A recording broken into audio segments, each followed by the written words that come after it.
They say you are what you eat. So why do we feast on fast fixes, microwave moments, processed pleasures, and wonder why our spirits feel starved? See, the body craves fuel, but the soul, it craves truth. The Bible isn't just a book, it's a banquet. Every chapter, a course. Every verse, a vitamin. Every promise, a protein for the weary bones of faith. So, let your cravings be for Christ. Let your hunger be holy, because what you consume will consume you. So eat well, read deep, feast on God's word like your soul depends on it, because at the end of the day, it does.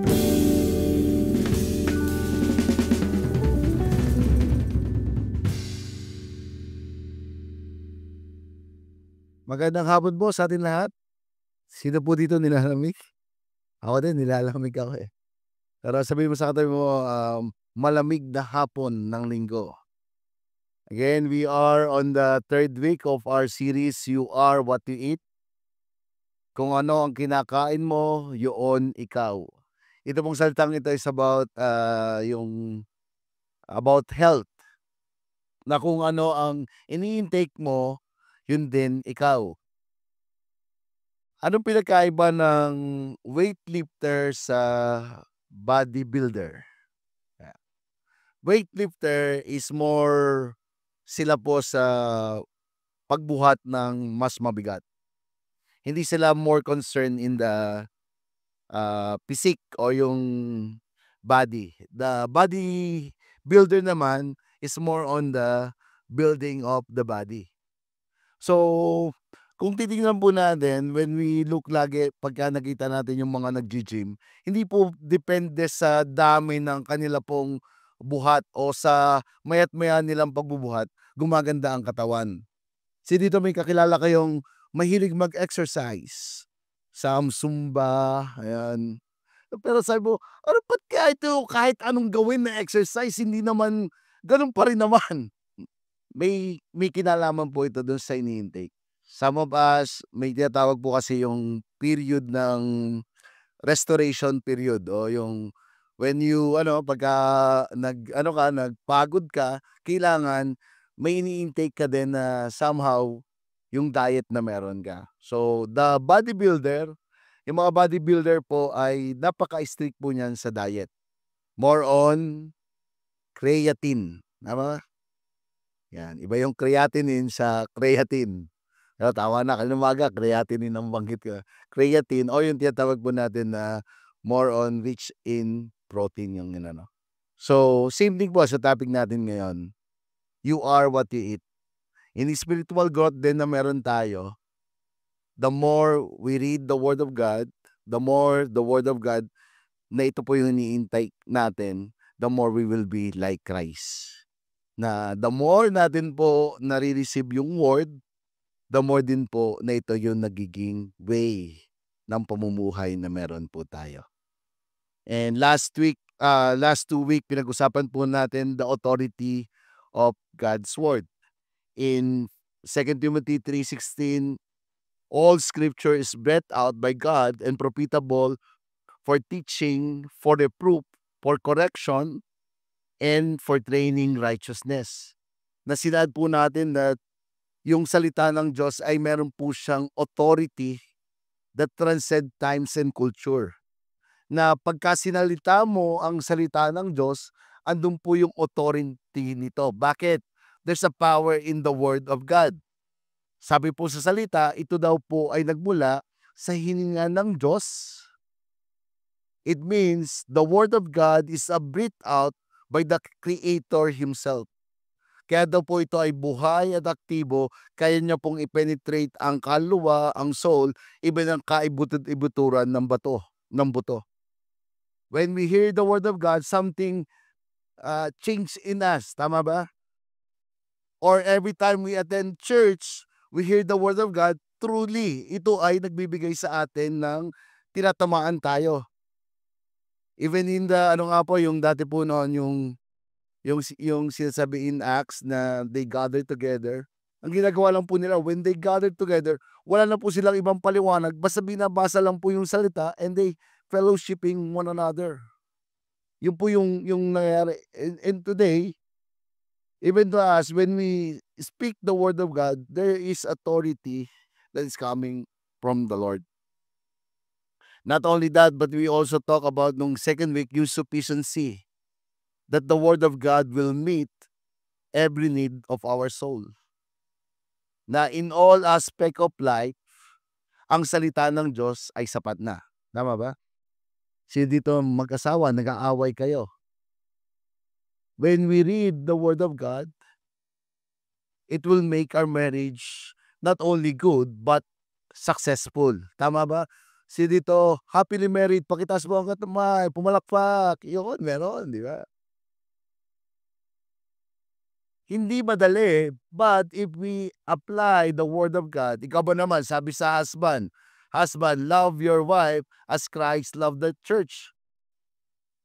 Yung sacrificially love na binigay ng Panginoong Diyos, ganun din natin mamahalin at irerespeto yung ating asawang babae.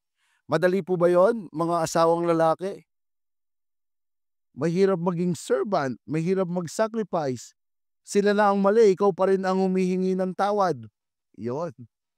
And even the wife, mahirap din po na when we say that, submit to your husband as you submit to the Lord.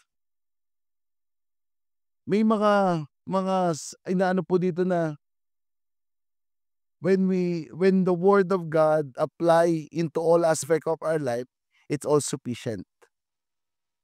Sa mga anak, nasabi mo na ba, mahirap magpalaki ng magulang. Pero when we read the word of God tell us that honor your parents. Igalang mo ang iyong magulang at may kaslakip na pangako ito. Magkakameron ka daw ng mahabang buhay. When we say na i-honor mo yung magulang mo, hindi sinabi i-honor mo yung magulang mo dahil sila ay binibigay lahat ng iyong pangangailangan. Di ba? Hindi. Pero sinabi na honor mo at magkakameron ka ng buhay na madami. Sa magulang, sino dito mga magulang? Hindi magulang na manlalamang Di ba? Yung magulang, papaano mo palalakihin yung iyong anak? The Bible says, do not exasperate your child. Huwag mong pagalitan,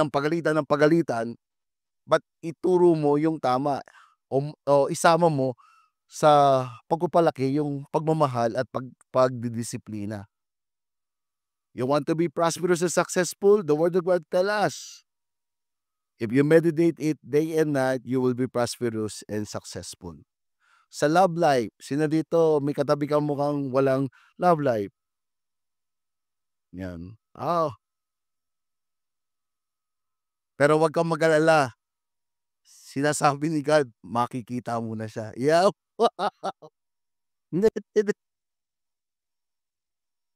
Hindi, si Lord, una, kung we want, parang hindi tayo ganun ka-value. Sinabi doon, even we're still sinner, Christ died for us. Yung value natin, yung pagmamahal, yung longing natin, Christ is enough. So, last week we talked about the sufficiency. And now, pag-uusapan naman po natin the necessity of God's Word. Kailangan po natin ang salita ng Diyos. Can we all stand up and let us read the Word of God in 1 Peter chapter 2 verse 1 to 3 in LSB version. Therefore, putting aside all malice and all deceit and hypocrisy and envy and all slander, as newborn infants long for a pure milk of the word, that by it you may grow up to salvation, if you have tested that the Lord is good. Dahil pinanganak na kayong muli, talikuran nyo ang lahat ng uri ng kasamaan, pandaraya, pagkukunwari, pagkainggit, at lahat ng paninirang puri. Gaya ng sanggol na bagong panganak, manabik kayo sa dalisay na gatas na espiritual, upang lumago kayo hanggang makatamnyo ang ganap na kaligtasan. Ngayon naranasan na ninyo ang kabutihan ng Panginoon. Ito ang salita ng Diyos. Tayo manalangin. Panginoon, dalangin po namin sa pagbubulay namin ng iyong salita tungkol sa pangangailangan ng mga mananampalataya sa salita ng Diyos. Dalangin po namin na mababanggit namin na sinabi mo rin in Psalm 119 verse 103, kay tamis ng iyong mga salita. Lord, dalangin namin na ang iyong salita ay magkameron kami ng pagkagutom, na babasahin namin ito hindi dahil sa obligasyon na meron kami, but binabasa namin ito dahil kami natutuwa at nagagalak. That every time we read your word, we encounter you, our God. Help us to understand your word today. We allow you, God the Holy Spirit, to teach us, even rebuke us. And we believe, God, that you are in us. As we take your word, it will transform us and it will renew us. Bless us in Jesus' name. Amen and amen. Sige po, pwede na po tayo po. Nakakita na ba po kayo ng isang bata o isang baby na gano'n na nagcrave sa gatas? Last week binanggit ko na yon si Calix. Ayan si Calix, oh. Ayan. Ayun, nadede. Pagka nadede si Calix, bawal mong istorbohin. Nung una nakita ko, nadede siya nung kanyang kamay. Tapos tinatanggal ko yung kamay niya, nakaganon siya sa akin. Tapos yung pangalawang balik ko na, hawak-hawak na ni Kuya Tony. Nadede naman ng nung kanyang dede. So lalapitan ko, pero nakaganon na kaagad sa akin, you know. So ayaw magpa-distract, ayaw tanggalin. Same thing as a follower of Jesus. Sino dito, we are a follower of Jesus. Yung binasa po natin salita na ganun siya nagcrave, ganun siya nananabik sa salita ng Diyos. Na tayo daw ay katulad ng isang sanggol, we need to focus, we need to meditate it, we need to namnamin, intindihin ang kanyang salita so that tayo po ay lumago ng spiritual. Kasi po, totoo po, tayo po ay namumuhay dito sa mundo na marami pong boses tayong naririnig. Or we are living here in a world full of competing voices. And the world talk about, minsan, it will, as a Christian, as a follower of God, tayo po'y nadidistract sa mga boses na to. Tama ba? Unang-una yung tinatawag po natin social media noise. Yung ingay ng social media. Dati kasi dalawa lang. Channel 7 at Channel 2. Doon ka lang makakakuha ng information. Ngayon, nung nagkameron ka na ng social media, hindi ka naman dating marunong yung sa bagyo, bigla ka na rin naging forecaster. Ay, magkakabagyo. Ay, naku, uulan ng Hindi ka naman ganun dati ka political. Ngayon, ang dami mo na rin alam sa politika.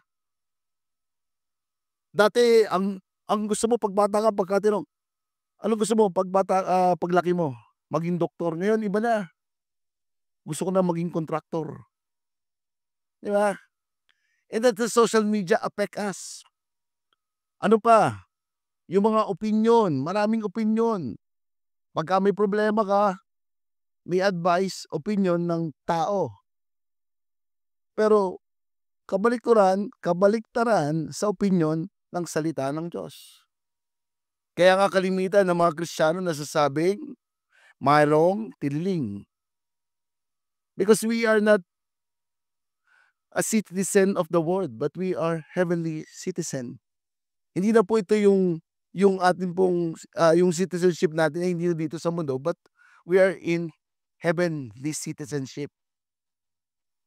Not only the opinion, advertisement, ideologies, and all vying for your attention and shaping how you think.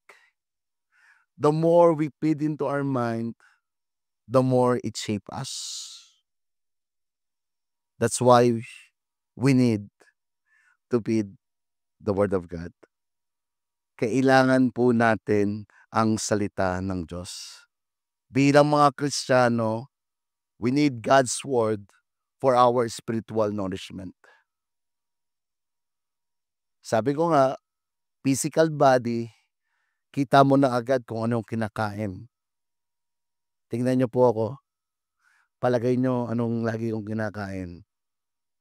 O gulay? Mukhang ampalaya? Lechon? Di ba parang... But when we look, i-estimate natin sa sarili natin, when we look into our spiritual body, what it would be look like? Ano ba yung katulad nito?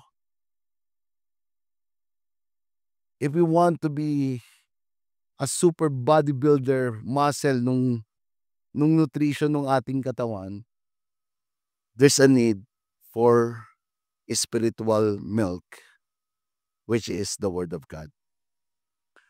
Proper nutrition is essential for physical growth. Spiritual nutrition is crucial for spiritual growth. Yung nutrition po. At ano po yung nutrition na kailangan po natin? It is the Word of God. Scripture is the pure milk we need to grow spiritually. Ang salita po ng Diyos ay ito po ay pure Word of God na kailangan po natin para po tayo ay lumagong spiritual. First point po, paano po tayo lumago?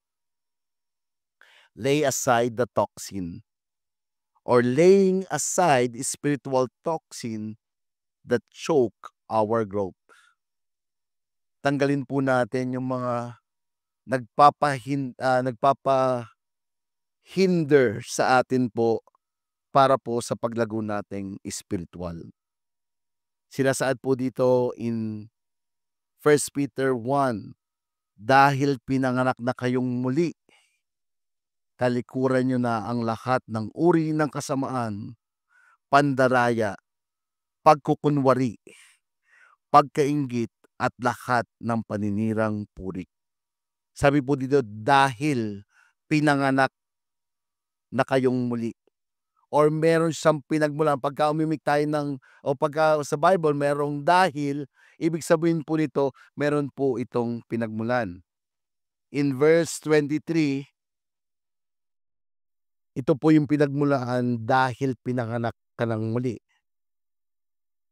Verse 23, dahil pinanganak na kayong muli. Or in English, since you have been born again. Sino po dito? You are born again.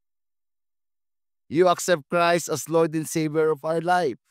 So when you accept Christ as Lord and Savior of your life, the God, the Holy Spirit, birthed into us. Flesh, birthed by the flesh. Spirit, birthed by the Spirit. So we are all born again.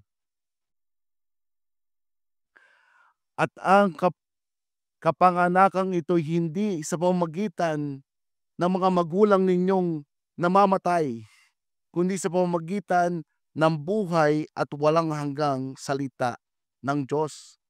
Ayon sa kasulatan, ang lahat ng tao ay parang damo.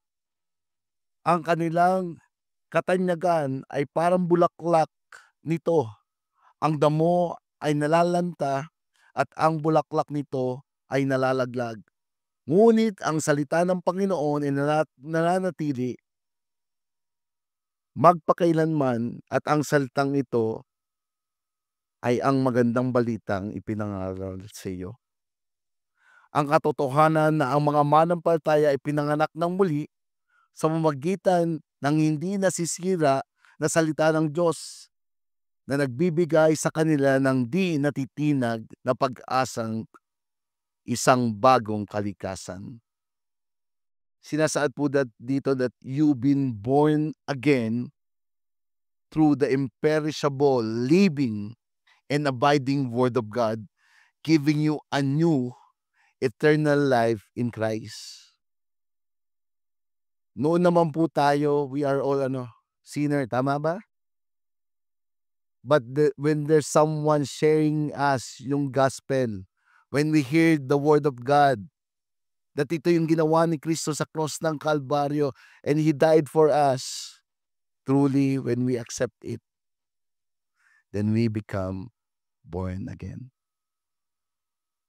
We tasted the kindness of Christ and we're new creation.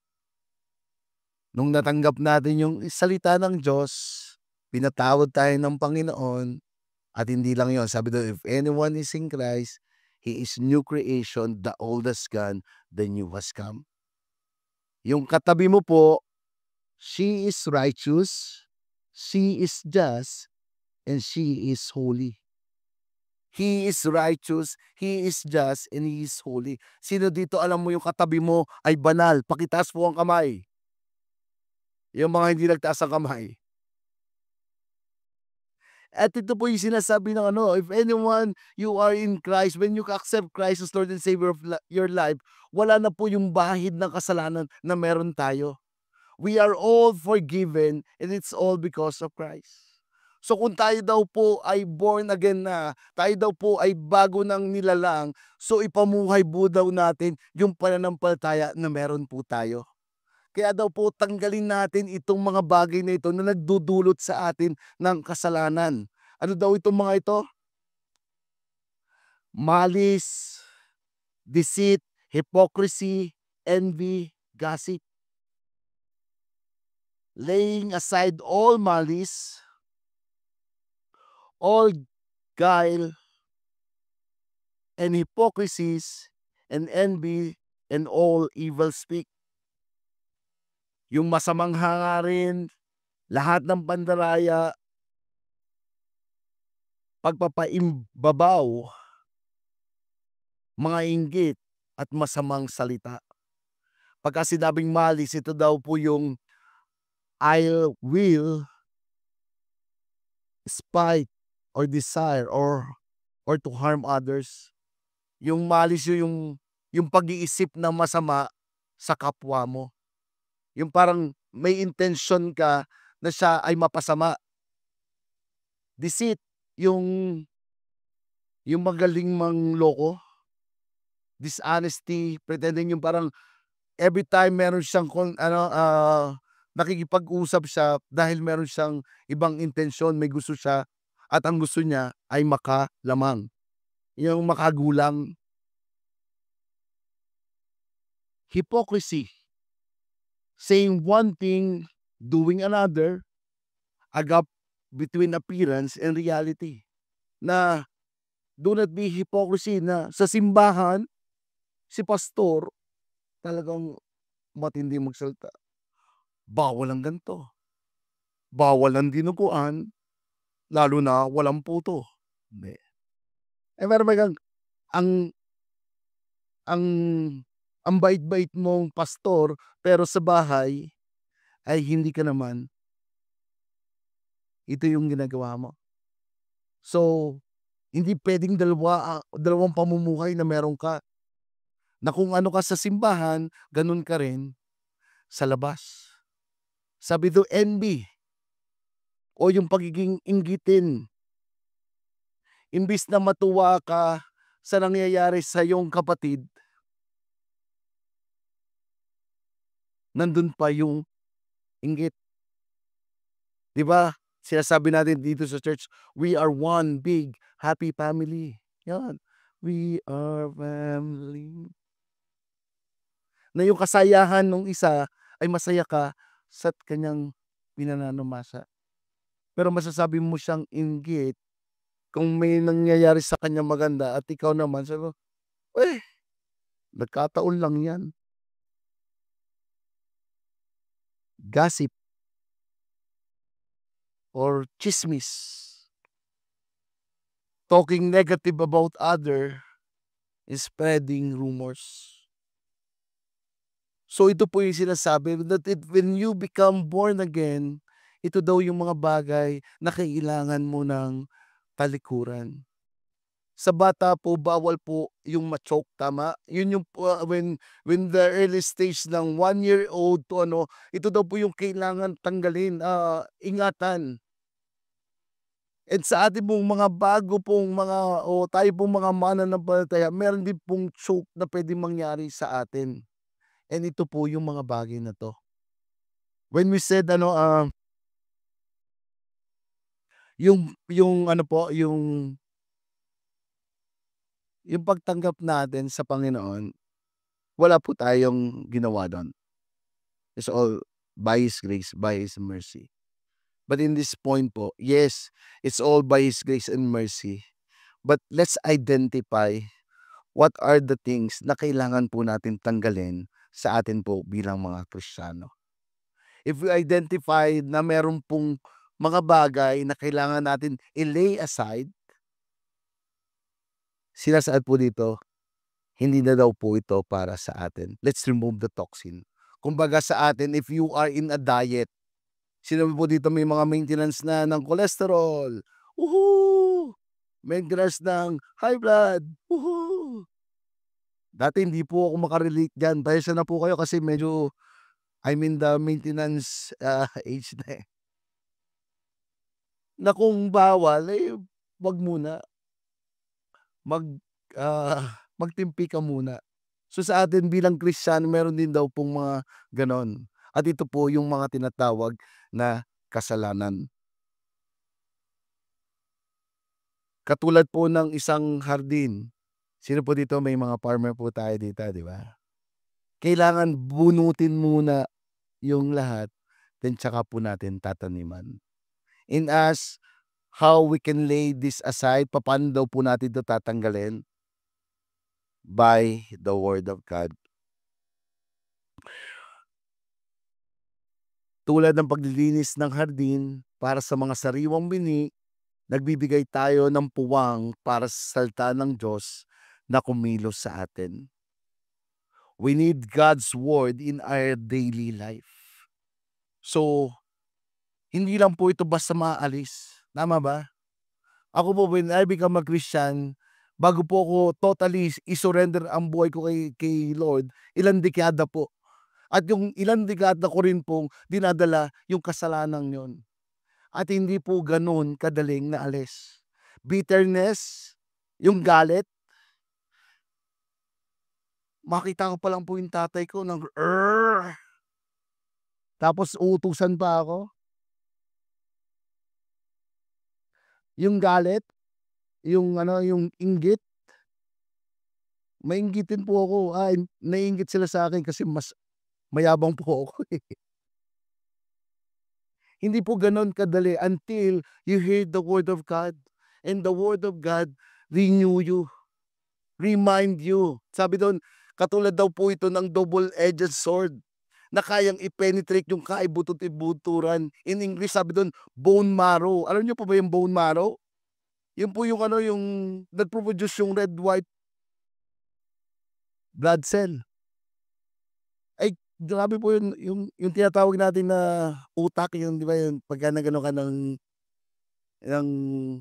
baka, yung gano'n po katindi yung salita ng Diyos. And every time we hear the word of God, it penetrate us, it cleanse us, it transform us. Sino dito may katabi ka mukhang mabait na? Mukha lang.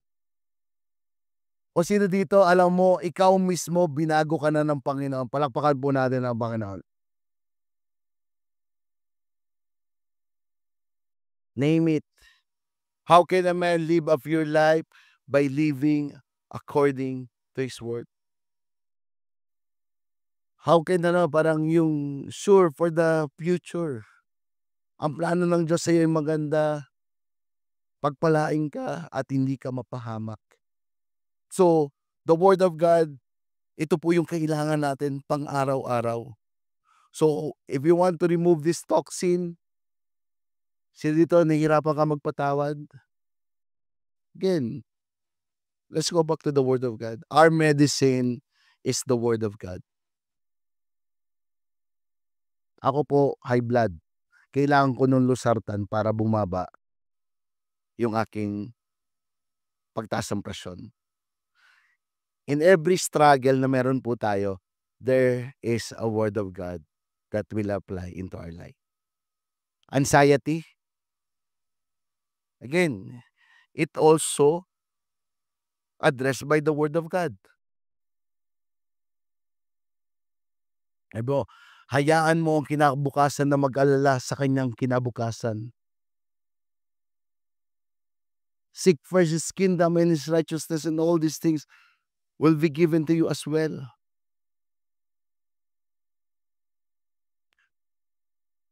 Matthew 4:4. But he answered, it is written, man shall not live by bread alone, but by every word that comes from the mouth of God. Ang buhay po hindi lang nabubuhay sa kakainin natin, para sa kakainin natin araw-araw. Pero syempre kailangan natin kumain araw-araw, tama?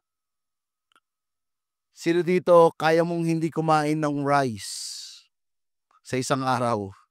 Meron po ba? Di ba? Meron, kaya mo. Pero bilang Pilipino, hindi pwedeng hindi kakakain ng rice. And same thing to us, if you are a Christian, if you are a follower of Christ, if you are a disciple, kailangan po natin ng salita ng Diyos. There's a need of the Word of God. His Word is strengthened and enable us to turn away from sin and live a life of worship unto Him.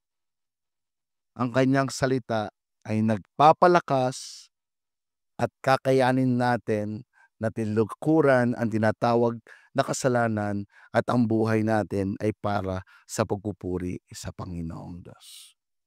Who among you are excited? Excited ba kayo? Parang hindi naman. Let's remove the toxin. Parang junk food. Minsan, sino dito nag-gym ka na? May nag-gym ba dito? Yun, may mga nag-gym na, di ba? Si Kuya Mac, oh. Yung iba talaga kahit nga minsan yung uminom ng tubig. Meron akong nakasama sa gym, hindi po ako, may nakasama ako. Kasi lagi akong pang one day lang eh. Yung lalaban sila, parang 3 days bago sila lumaban, kahit yung pag-inom ng tubig, pag-intake ng tubig, konting-konti lamang. Kasi nga meron po silang iniingatan. But in the same time sa atin po, the more you want to be spiritual, the more you want to grow in spirituality, we need the Word of God. Sino dito gusto mo maging pasensyoso? Gusto mo mabait? We need the Word of God.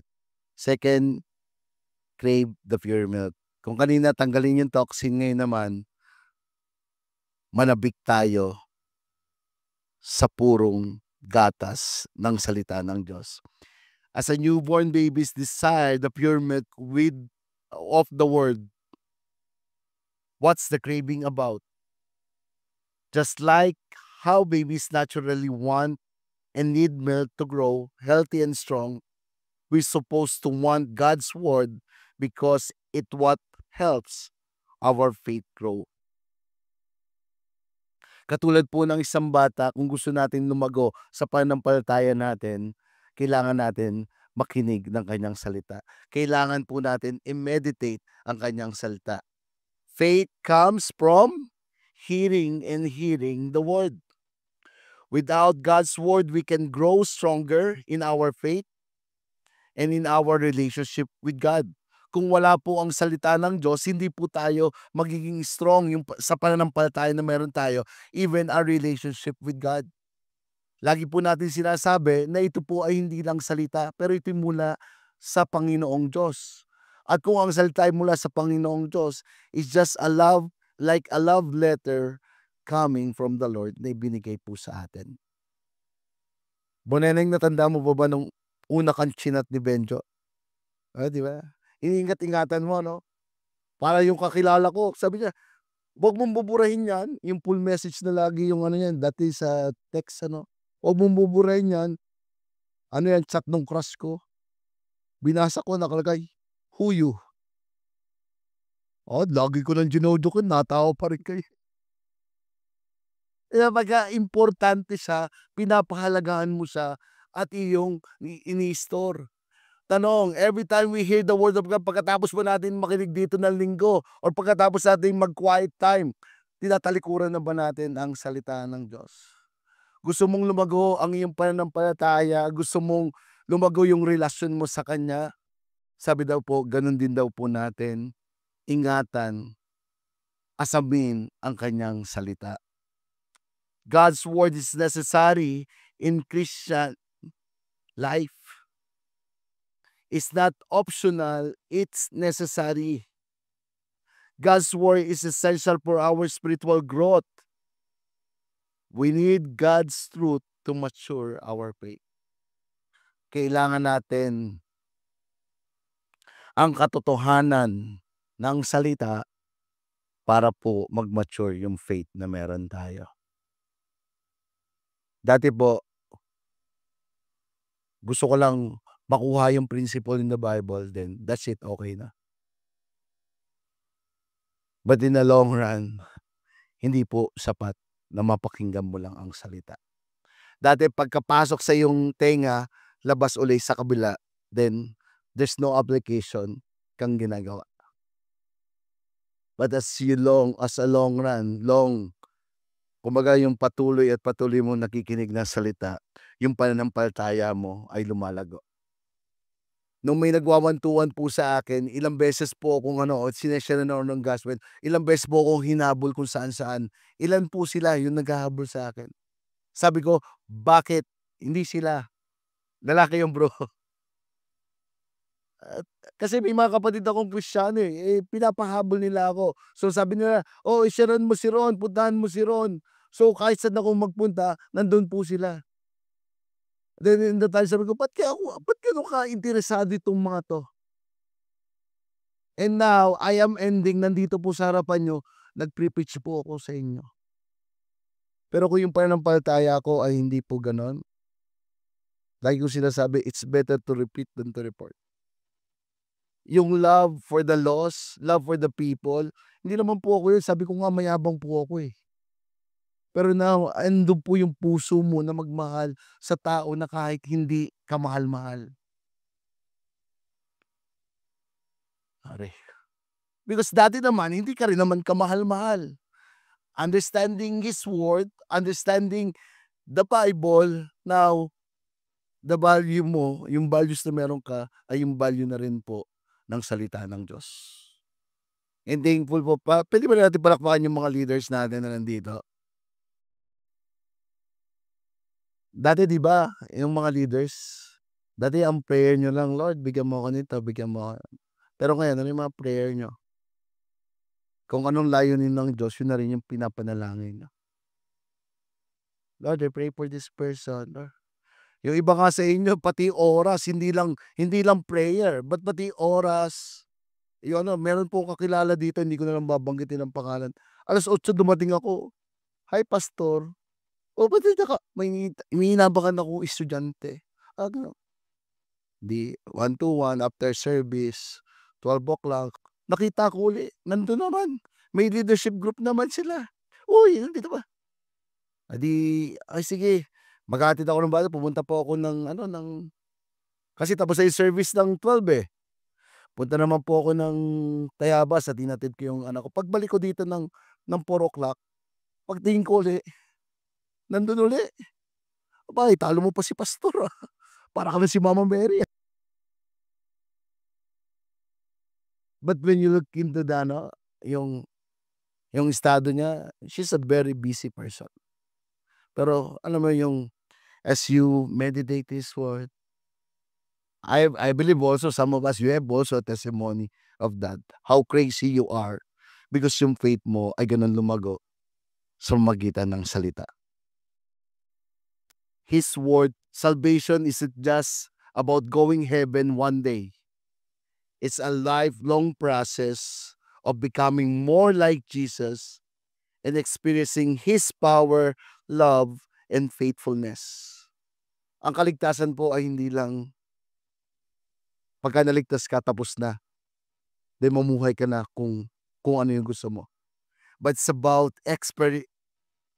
experiencing His power, love, and faithfulness. Sino dito makakapagsabi na mabuti ang Panginoong Diyos?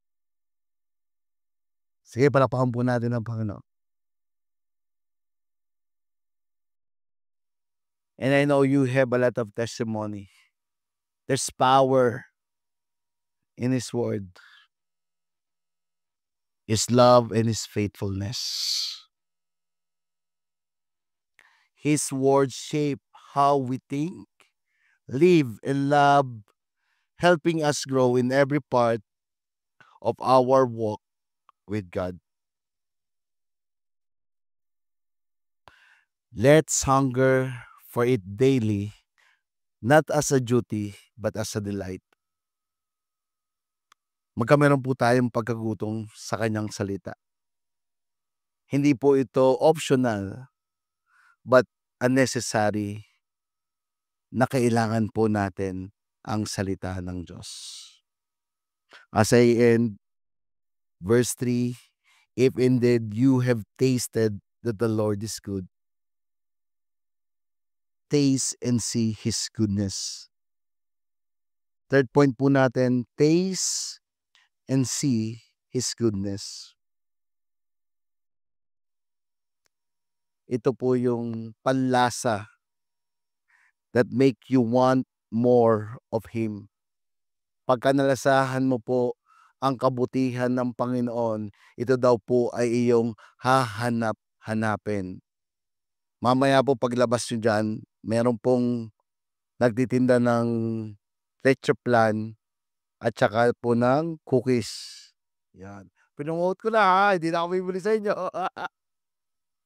Pag natikman nyo po yung leche plan, hindi na po kayo uulit, pero uulit at uulit pa rin po kayo.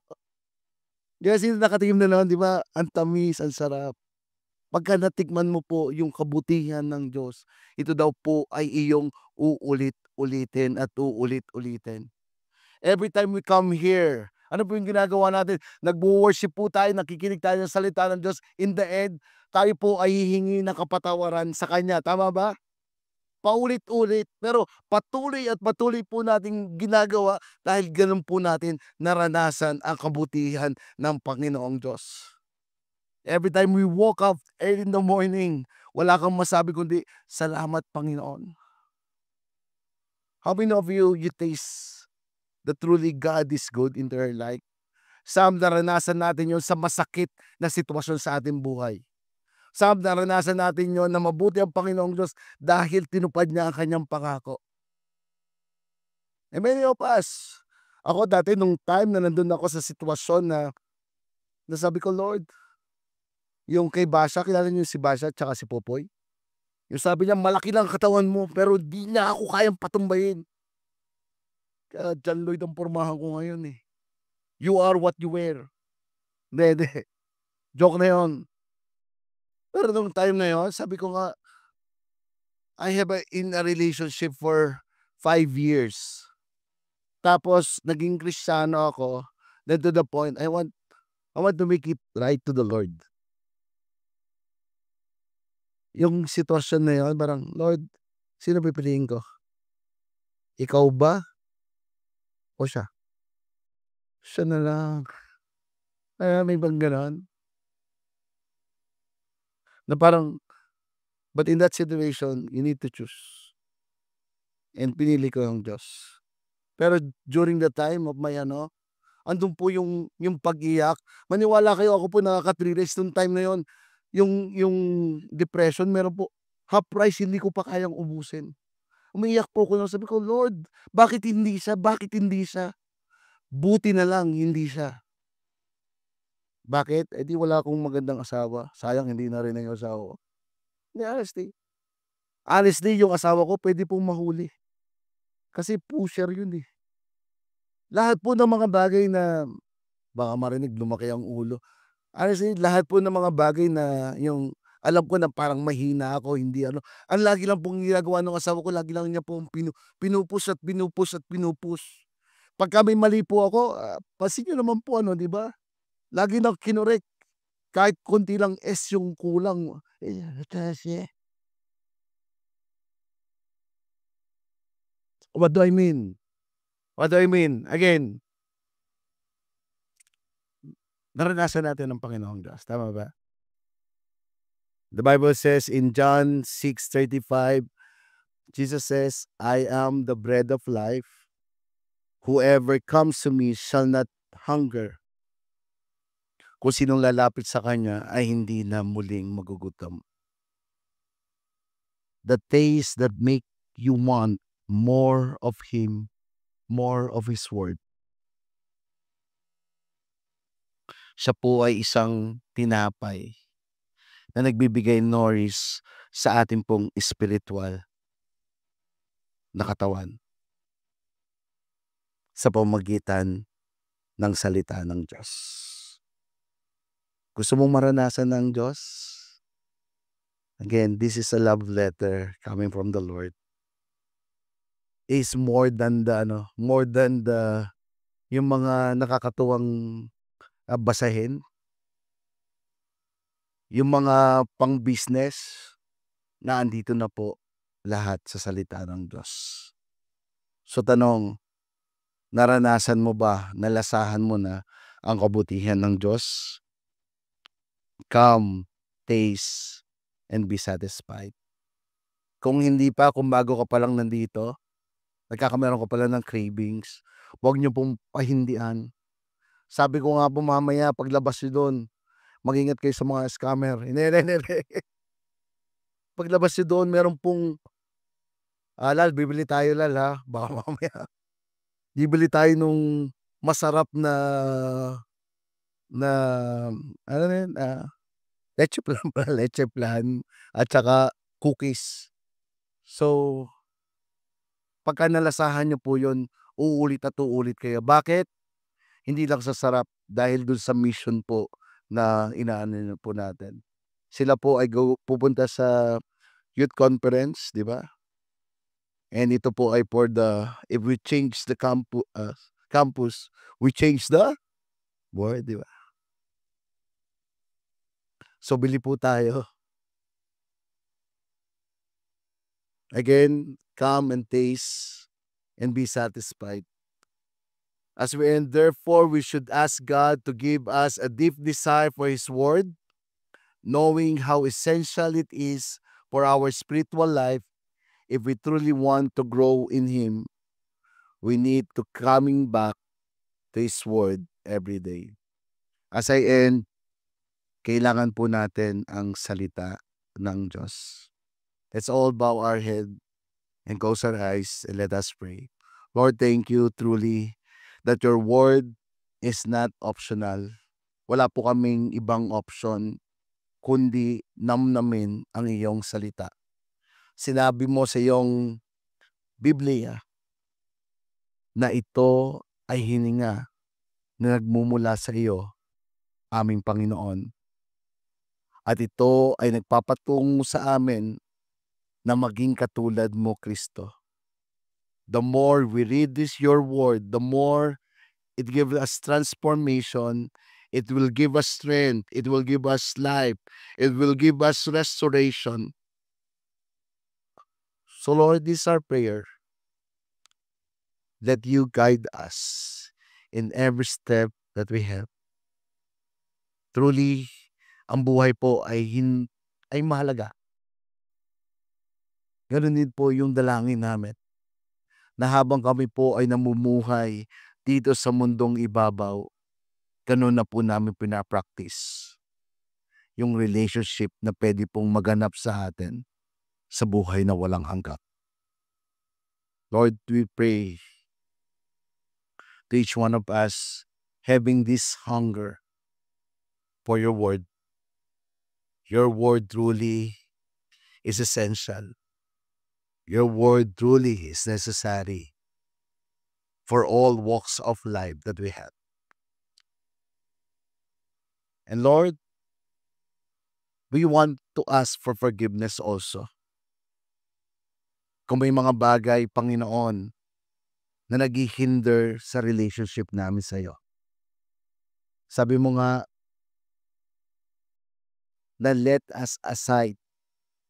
Tanggalin namin ang mga bagay na naghihinder sa paglago naming espiritual. Maybe it's malice. Maybe it's envy. Maybe hypocrisy. Maybe it's gossip. Lord, today, we leave it up to you. Remove all these things and we are repentant in you. Maybe some of you, you are andon na nahihirapan ka mag-forgive. I believe the Lord says to us, He forgive us. And because He forgive us, we can forgive other too. Lord, bless this person na dumadaan siya sa sitwasyon, Lord, na truly he is full of depression, he is full of anxiety. But now, thank you, Lord, because we trust in your word. You said to your word, before I formed you in the womb, I knew you. Kilala na kita. Nakaset na ang plano ko para sa iyo. Ang plano ko ay bigyan ka ng magandang buhay. Hindi ka mapahamak. Ako ay kasama mo sa lahat ng iyong laban. At kung ako ay kasama mo, ikaw ay totally panalo na. Do not be afraid. Even you walk to the valley of shadow of death, fear no evil, because I am with you. Lord, I believe also it is you, Lord, who will give us healing. Said the word, by your wounds we are healed. And today, Lord, thank you for your forgiveness. God already forgive us. The only thing that we need to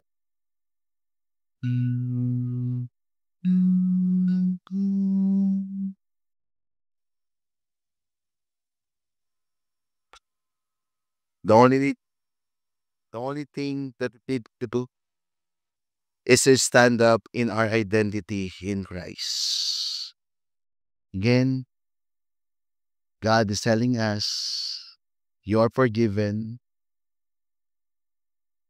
We need to stand up in the identity of Christ in us. Lord, bless each one of us. Guide us in Jesus' name. Amen. Can you all stand up? Sino po dito, alam natin na si Kristo lang ang ating kailangan? Sige, palapakan po natin ng Panginoon.